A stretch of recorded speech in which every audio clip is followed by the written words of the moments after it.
All right, we're up on the lift. Mr. Burns here is getting the front brakes apart. He's already got the caliper hanging. How's them hoses look?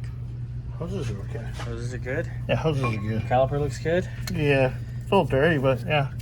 That's good. Okay. And now you can really see that upper arm bushing. Lowers aren't. Can you see your light for 2 seconds? Wow, that one's been dancing.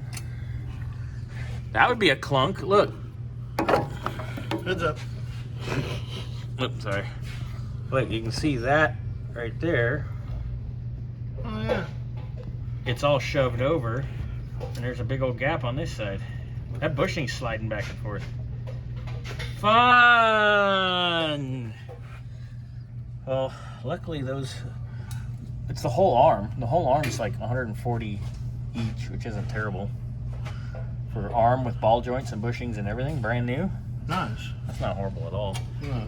So, but we'll get this apart first. Now you can really see some of the steering stuff too. The rubber's just gone. That's for you. I know it's for me. Is it good, huh? I don't know. Oh. Anyway, here you go. Here's your light back. Thank you, Poppy. Yeah.